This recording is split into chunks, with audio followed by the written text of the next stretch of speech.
vous retrouver, même si j'aurais souhaité d'autres circonstances pour ce faire. Je vous parle aujourd'hui, j'interviens aujourd'hui pour une situation des plus dramatiques. Je vous laisse le temps de vous connecter un petit peu. Puisque nous apprenons, même si c'était un secret de polichinelle depuis un certain temps, bonjour ma sœur, puisque nous savons que c'était un secret de polichinelle, donc comme je le disais depuis un certain temps, l'armée française, Barkhane, s'installe au Bénin grâce à l'autorisation du président de la République du Bénin, Patrice Talon, profondément soumis qu'il est aux intérêts français. Je vous laisse vous connecter, c'est très important le sujet dont on va parler, surtout dans la dynamique globale. D'accord? Une dynamique où l'armée française est chassée de partout. Une dynamique où l'armée française est vouée aux gémonies. Une dynamique où l'armée française est considérée pour ce qu'elle est, une force de déstabilisation. C'est quand même extraordinaire qu'on puisse se dire une force, je le répète, de déstabilisation. Eh bien, c'est à ce moment-là, d'accord? C'est à ce moment-là. Ça va, mon frère? C'est à ce moment-là, je suis en train de faire une vidéo, je suis une personne, t'inquiète pas. C'est à ce moment-là que notre cher Patrice Talon accepte, je dis bien accepte, que cette armée française puisse s'installer au Bénin. Une armée française qui vient d'être chassée, on lui dit, de partir du Mali, qui vient d'être chassée de RCA. Une armée française qui est détestée au Burkina Faso. Sous nos efforts conjoints depuis un certain nombre d'années, reconnaissons-le. Et c'est cette même armée française qui pense qu'elle a la légitimité de pouvoir s'installer au Bénin alors qu'il n'y a eu aucun assentiment populaire, il n'y a pas eu de référendum, il n'y a pas eu de demande pour savoir si les Béninois étaient d'accord avec cette décision-là. Non, pas du tout. Comme il pense qu'il est le roi, puisqu'il pense qu'il est le roi, il pense qu'il a donc la légitimité pour décider pour tout le monde, même si aucun des Béninois n'a été sur ce terrain-là sollicité. Aucun. Alors, vous êtes connectés, vous vous connectez, quand vous êtes prêts, vous me dites, on va pouvoir fonctionner parce que j'ai trop à dire aujourd'hui. J'ai trop à dire. Et je pense qu'on ne va pas laisser la situation se dérouler de cette façon, comme partout. J'avais annoncé un certain nombre de choses politiquement ces derniers temps. J'avais dit à Damiba, fais attention. Il n'a pas fait attention. Patatras. Les choses se sont accélérées. Je plaide non coupable. Mais disons, en termes d'analyse prospective, il y a des choses que l'on devine quand on veut faire preuve d'un minimum de raison. Alors une fois que vous êtes connectés, une fois que vous comprenez de quoi je parle, bonjour à vous, je vous aime aussi, je vous aime très très fort. Je vous aime très très fort, j'ai oublié de vous le dire, je vous aime, vous le savez évidemment, d'accord? Mais cette nouvelle m'a ulcéré et en même temps m'a fait me rappeler de la raison pour laquelle on se bat.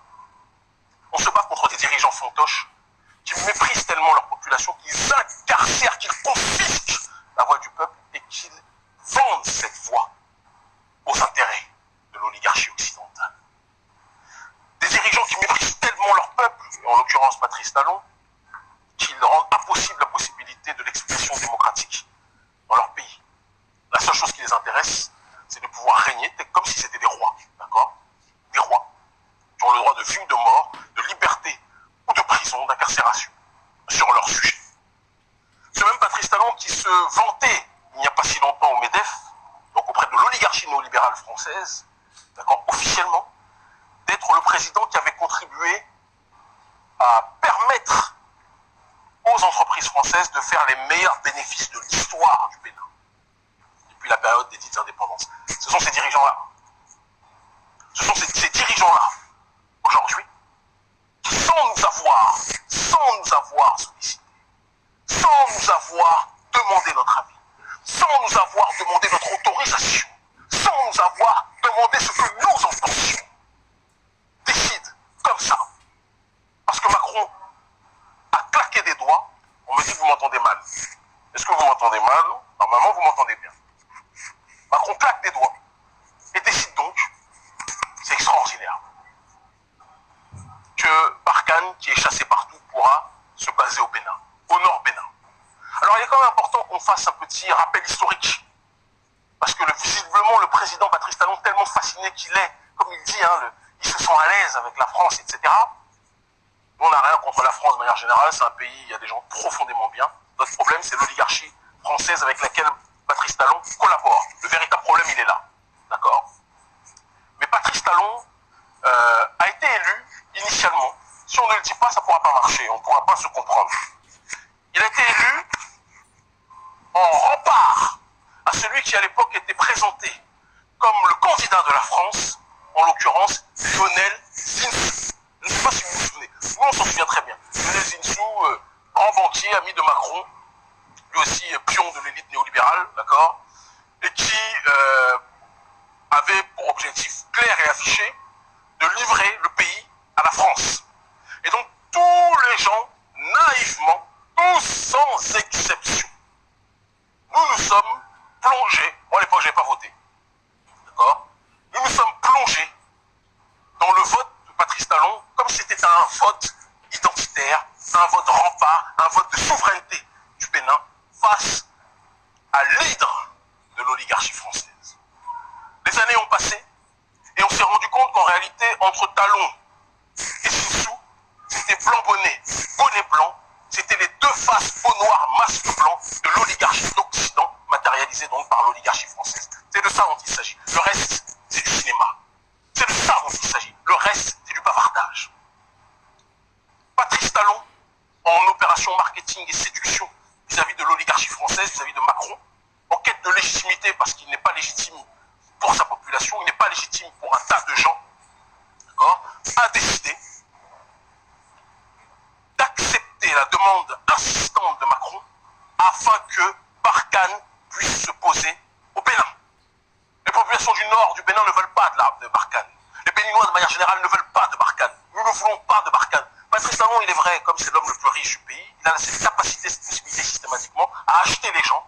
Et pour, 500 francs CFA, ils sont capables de vous danser pendant 45 minutes le Makuka en disant talon, talon, talon, talon, talon, talon, clos, talon, clos, talon, clos, etc. Il n'y a pas de souci, talon est grand. Ok. Mais la vérité, la réalité des faits, c'est que la plupart des gens, quand nous discutons avec eux dans la rue, détestent l'armée française et en plus de cela, contestent Patrice Talon. Ce dernier règne par la peur pour l'instant, mais il ne le fera pas, je vous le dis comme je le pense, il ne le fera pas éternellement.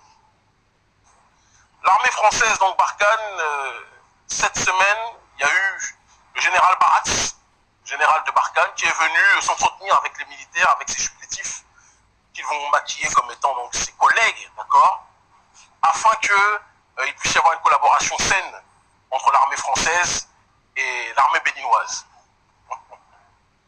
Alors ce qui est intéressant, c'est que quand l'armée française veut vraiment aider, quand le gouvernement français veut vraiment aider un pays, on le voit en Ukraine. En Ukraine, les autorités françaises n'ont même pas besoin d'envoyer des militaires. Parce que quand on envoie des militaires, généralement, c'est qu'on veut surveiller quelque chose. On veut être sur place, on veut sécuriser l'accès aux ressources, on veut sécuriser un certain nombre de choses.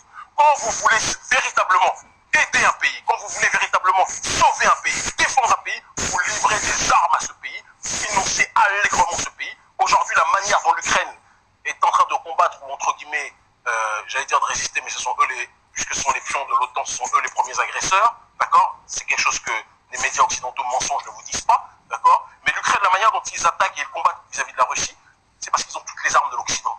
Ils ont toutes les armes, que ce soit de la France, que ce soit des pays occidentaux de manière générale. C'est de ça dont il s'agit, n'est-ce pas? Mais pour les pays africains, ils ne veulent jamais donner à la fois les armes, ils ne veulent jamais donner à la fois les financements suffisants pour pouvoir lutter contre l'élite terroriste, ils ne veulent pas ça. Parce que la présence des terroristes arrange ces gens-là. Et n'oublions pas que ce sont ces gens-là qui ont contribué à faire assassiner Kadhafi, qui maintenaient justement la pression vis-à-vis de ces groupes prétendument parlant comment dirais-je, religieux. Alors qu'on sait très bien que ce sont des mercenaires qui sont payés par l'oligarchie occidentale pour arranger les multinationales afin de pouvoir sécuriser justement cet accès aux ressources. Tout le reste n'est que baratin. Et vous et moi, nous le savons. Vous le savez, je le sais. Vous comprenez? Donc, quand j'entends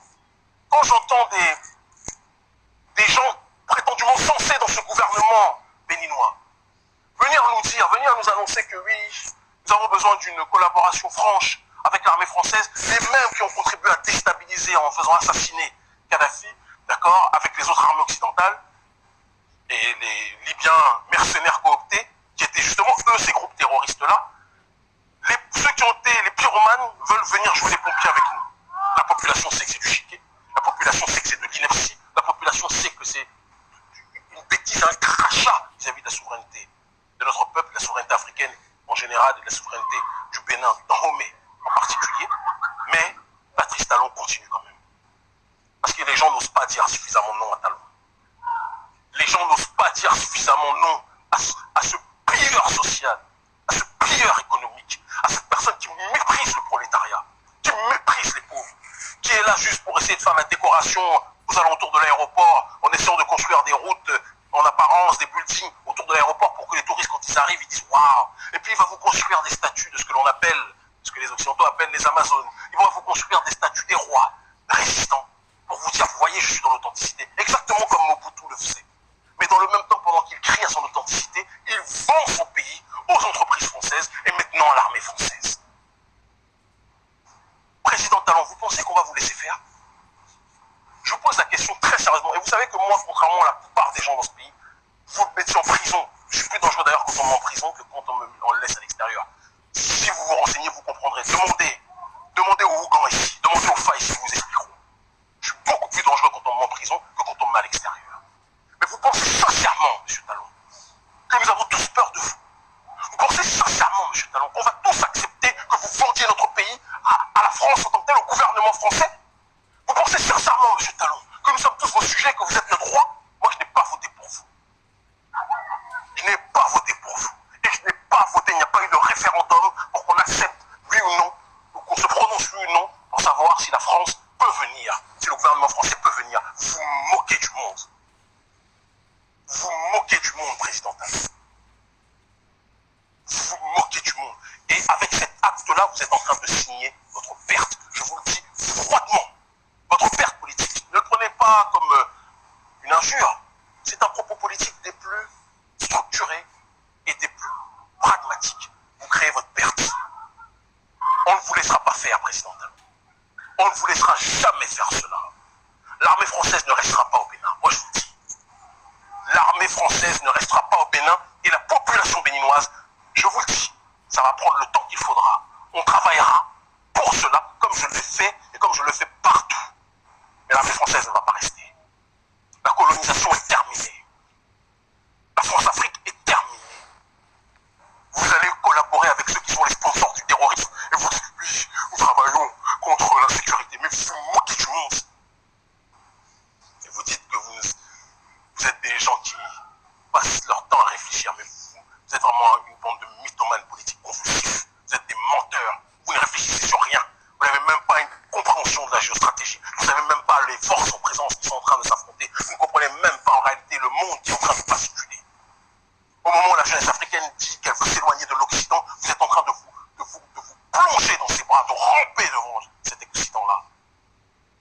Vous faites pitié. Mais bon, quand on a comme modèle Alassane Dramane Ouattara, Monsieur le Président Talon, c'est tout à fait normal. Je ne peux pas vous en vouloir, je ne peux pas être surpris que vous vouliez transformer ce pays en une Côte d'Ivoire numéro 2.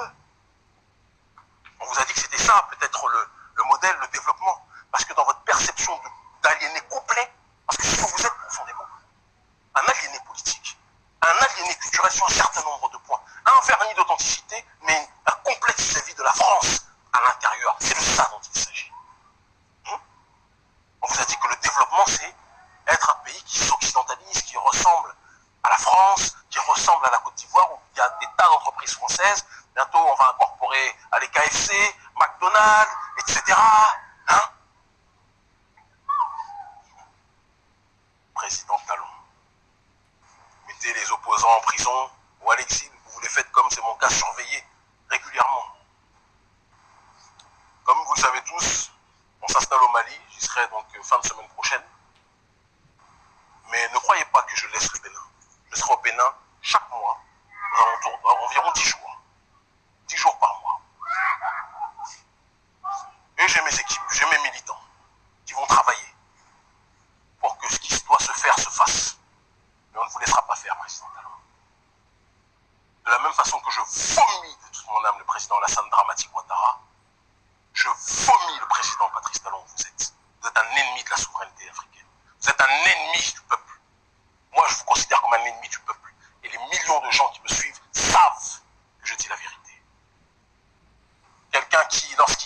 100% de richesse, prend 90% des richesses pour lui, et joue le Golden Boy, et laisse 10% à la population, et dans ces 10%-là, il prend même une partie pour partager avec la France. C'est exactement ce que vous êtes, président Talon. Et vous voulez qu'on vous applaudisse en disant que vous êtes un businessman? Non, vous êtes un prédateur économique.